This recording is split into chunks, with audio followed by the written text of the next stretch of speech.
meeting is being recorded. Okay, so again, thank you very much for joining us for the earlier portion of the employee care presentation for drugs and alcohol and reasonable suspicion, how it could manifest itself in the workplace and steps that can be taken. So now we're going to take the opportunity to go over some of the city policies that relate to this. Earlier, we did email these policies to each of you. So you should have the policy, the copies. In particular, it is policy 401. Got somebody to admit here. For safety, policy 402, alcohol and drug use. Policy 405, medical examinations. 407, the employee assistance program policy. And policy 408, alcohol and drug use for employees who operate commercial motor vehicles. So that particular policy 408 is what we're going to spend our time talking about this afternoon. And Jenny Smith, our HR director, Patty Hauser, our one of our managers, and myself will be taking the opportunity to go over this policy. Okay, and I guess we'll get started with the review. May I ask a quick question first of everyone on the call? Lori, will you mute yourself for a second? You know what, Jenny, I am going to have to come join you. I'm not getting good sound. Can everybody hear me okay? Okay. All right. So I'll join in Jenny's office. Sorry about that.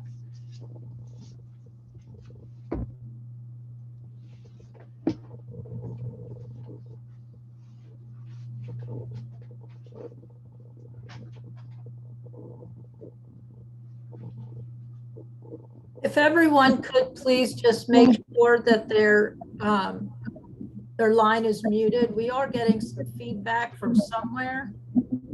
So if you could just double check that to make sure that your mute is on.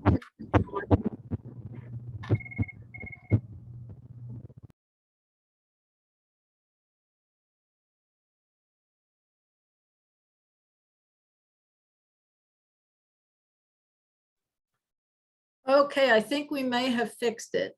So I'm going to wait until I see Lori. Is Lori in Jenny's office? Jenny? Okay. Okay, I'm going to go ahead and get started. So as Lori mentioned, you have 5 policies in your packet. And the one that we're going to go over is policy number 408, alcohol and drug policy for employees who operate commercial motor vehicles.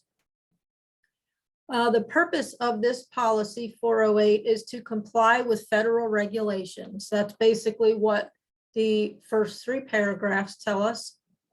Our main concern in this review of this policy is the safety of all the employees and the citizens of the Kettering city.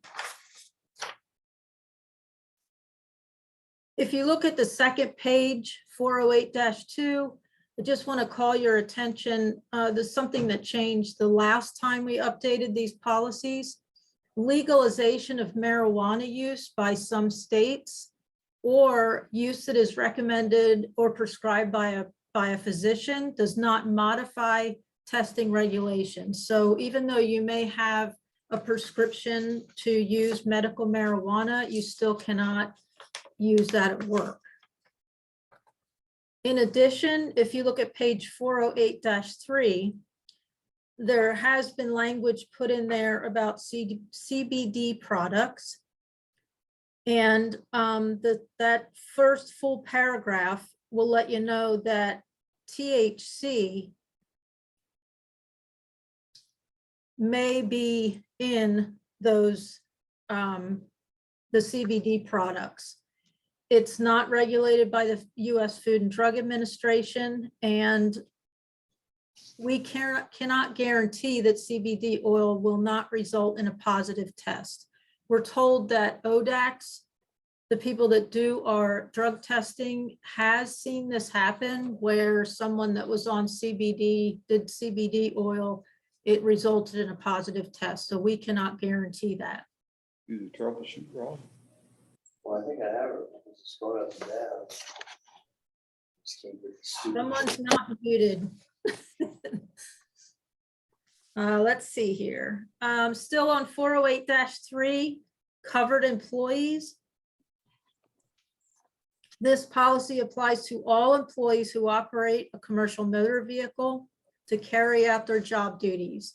Employees cannot operate vehicles while under the influence of drugs or alcohol.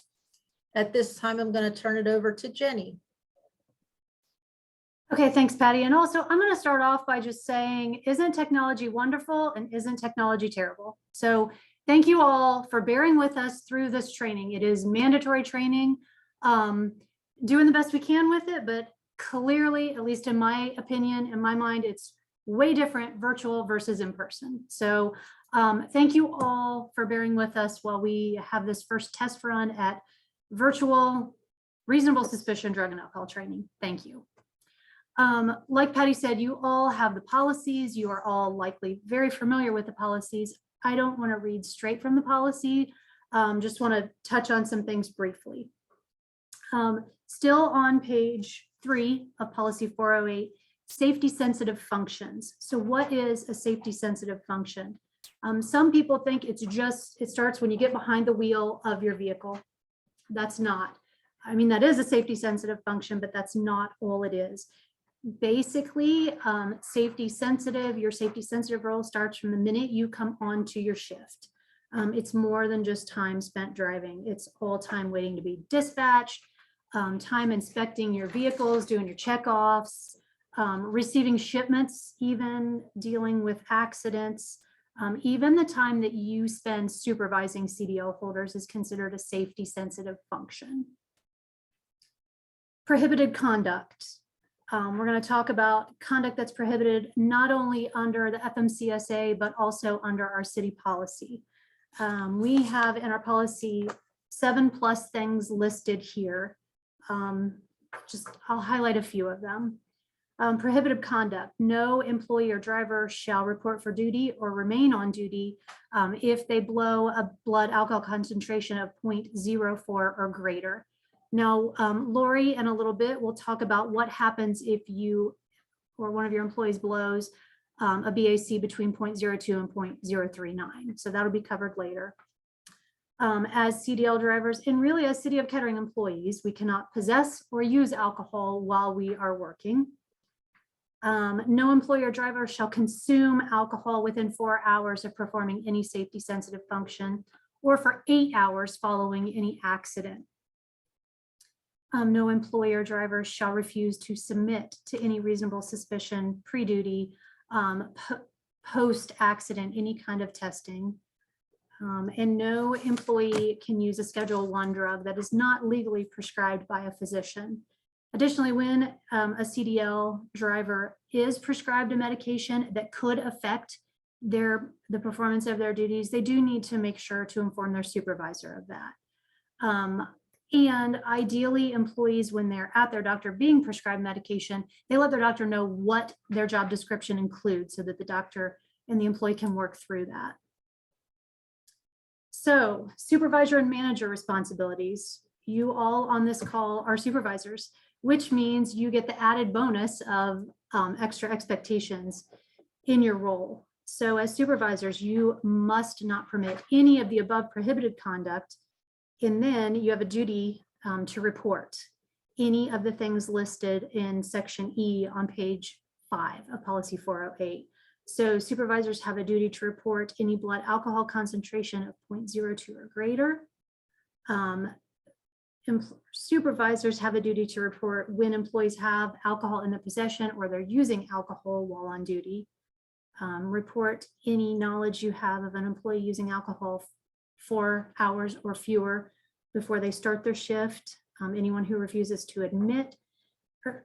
submit to any type of testing, knowledge that an employee has used a controlled substance or tested positive for drugs or alcohol.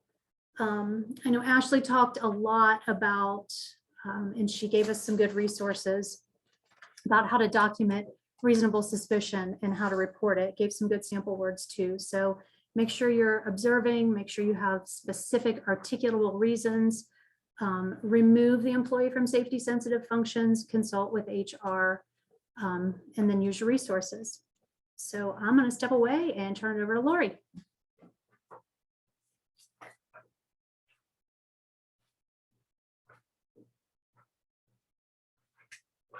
All right, so we'll just go over different types of alcohol and drug tests that are discussed in the policy and apply to these situations. First of all is the pre-employment and the pre-duty testing. So this would be for any applicant or a newly hired driver or even an employee who moves into a safety sensitive function at the city. They're going to have a pre-employment or pre-duty drug and alcohol test prior to being approved for safety sensitive functions. We have post-accident testing. This would be for an employee who is involved in an accident involving a commercial motor vehicle while performing a safety sensitive function for the city. The following paragraphs discuss what that accident could involve. If there is going to result in a loss of human life, that drug and alcohol test will be administered a post-accident. If there is a citation, it's going to involve a post-accident drug and alcohol. If a vehicle is disabled to the point where it needs to be hauled away from, transported away from the scene of the accident, it cannot be driven away. That's going to result in a post-accident drug and alcohol test. And here at the city, we always do err on the side of caution. At times, there may not be a citation given within the amount of time here that's listed per DOT, 8 hours for alcohol, 32 hours for drug. So we do err on the side of caution, and we do those post-accident drug and alcohol tests. Random testing, I think most of you are familiar with that. We have a random testing program.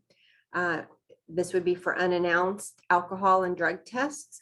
We comply with the rate that's set forth by the Federal Motor Carrier Association.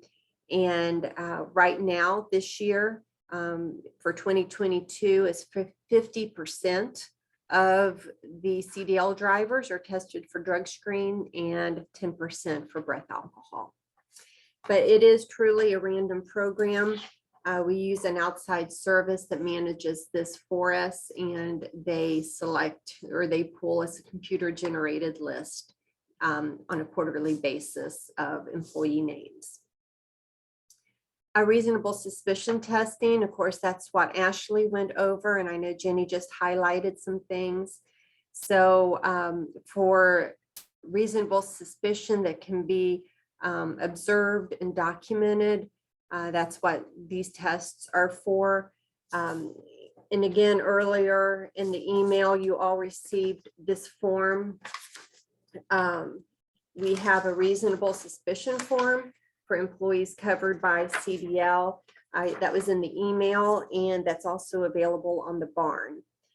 Along with that, and I'll be sending these out to all of you as supervisors. We have their bright yellow cards that has a nice reminder where you can go to find this reasonable suspicion form to make that documentation. It also, again, reminds you to contact Human Resources as soon as possible so that we can be involved in that process with that employee. And I think you all have contact information for Human Resources, even if it is after business hours. And then on the back side of this card, it has where we do the testing. If it's during the business day, that testing is done at Concentra. If it is after hours, we have a technician that we call in. That contact information is all on this card. So I'll be sending those to you in interoffice mail. So the next test that is highlighted here is return to duty testing. Ashley talked about that as well. If an employee has been removed from safety sensitive functions before they can return in that role, they need to have a negative return to duty test. And this would be under direct observation by a medical professional. Then follow-up testing, if an employee has been identified as a substance by a substance abuse professional as to having needing assistance to resolve alcohol and or drug issues. And Ashley highlighted that as well, that they would be subjected to follow-up drug and alcohol tests for a period of time over the next up to 5 years, based on what that substance abuse professional recommends. And all testing would be done under the FMCSA rules to comply with federal regulations. And then I think Patty will talk next about some of the refusals to submit to alcohol or drug tests. Thanks, Lori. The next section on page 8 of the policy, G, refusal to submit. A refusal to submit is itself a violation of the FMCSA rules. So an employee cannot refuse a test and must cooperate with the whole testing procedure. Section 2 there will define what a refusal is. And again, I'm not going to read all of them because you can't, all can read. And then section 3 defines the consequences, what will happen if an employee refuses a test. We're going to go back to Jenny for more. Thanks. All right, this takes us to section H on page 9, employees or drivers who violate FMCSA rules. So 4 things listed in this section, and these are the minimum consequences under FMCSA. So number 1, drivers will be removed from all safety sensitive functions and placed on leave. Paid or unpaid is at the discretion of the city manager. Number 2, they will be referred to and evaluated by a SAP. Number 3, they will not be returned to work unless they pass a return to duty alcohol and or drug test and followed whatever recommendations the SAP has placed on them.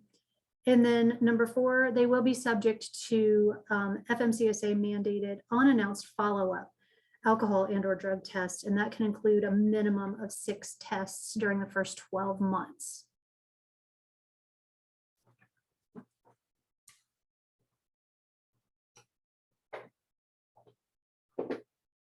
This is like musical chairs. So next, Jenny had kind of brought this up earlier. There are times if an employee would, in a breath alcohol test, have an alcohol concentration that would not be considered positive. So positive is 0.04 or more. But if they would happen to have in their breath an alcohol concentration of 0.02 or greater, but less than 0.04. So that middle range there, they would not be able to continue in their safety sensitive function that day. They would be removed from duty until their next regularly scheduled duty, but not less than 24 hours. So that's important to keep in mind. Even though maybe it's not a positive test, they would still not be able to do their duty that day. They would be removed to duty and they may be subject to discipline. So part J talks about employee requested confirmation test. So all the urine drug samples that are collected for under DOT, they're always split samples. And that provides the opportunity, if an employee disagrees with the results of the sample that has been collected, what the laboratory reports, they do have that split sample that it's part of the original sample, but it's a split sample that can be sent to another lab of the employee's choice, if that is the case. So when that happens, it's to be done within 72 hours of the initial test results. So there are some things that they need to meet, but there is that opportunity that they could have that split sample tested.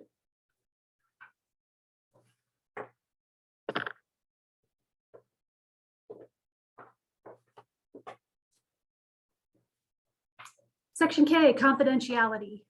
Drug tests, the results of those lab and tests will never go in an employee's personnel file. They go in separate medical files that are kept in a confidential file. So the only people that will have access to those files are HR employees. Sometimes there is we release things on a need to know basis. So we're not going to advertise to every single supervisor that an employee may have, but information will be disclosed only to the extent necessary. Section L goes into a detailed explanation of what a SAP means. So I think Ashley touched on that, and you can read more detail on that in that section if you'd like. And then on page 11, section M, additional drug and alcohol information. Lori keeps all of the DOT, all of the FMCSA rules and regulations and laws, a copy of that here in HR. So if you ever have a need for that information, if you're ever interested to read the specifics of what those rules, regulations, laws are, we have them housed over here in HR.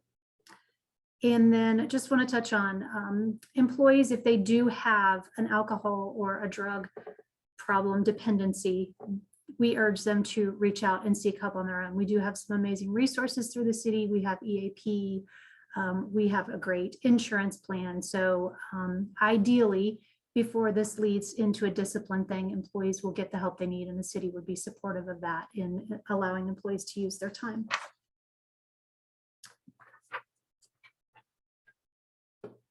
Oh, and then just want to reiterate, we talked already about supervisors and the duty to report suspected drug and alcohol use. Employees as well need to report these things. They can report it to supervision, they can report it to HR, but employees as well need to report.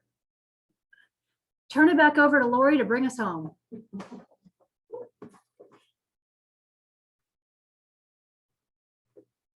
So it is almost finished. So finally, the policy highlights on the commercial drivers, the drug and alcohol clearinghouse. So we do comply with all requirements to report information to the clearinghouse as need be. So the clearinghouse is basically a national database that if an employee would have a verified positive, adulterated, or substituted drug sample, drug test result, if they would have a positive breath alcohol result of that 0.04 or greater, if they refuse to take a test, they refuse to take any random pre-employment, etc., all that information is reported to the clearinghouse. Either the MRO at the lab with the drug sample, or the employer when it comes to a breath alcohol test, we would have to report that to the clearinghouse. If an employee goes to a substance abuse professional and they have to take part in a return to duty test and a follow-up plan, that is all reported to the clearinghouse as well. So again, that's a national database. So I think that wraps up our policy review. Does anyone have any questions that we could maybe answer now? Okay. All right. Well, I think that is it. Jenny, do you have anything to add? Sorry, I'm unmuting out of habit. My gosh. Again, thank you guys all for bearing with us. Again, I will be the first to admit, not ideal, not super interactive. Hopefully in the future we can get back to that, but I hope you all got something out of it. And really, any questions, please feel free to reach out to us, okay? Thanks, everyone. All right, everybody be safe.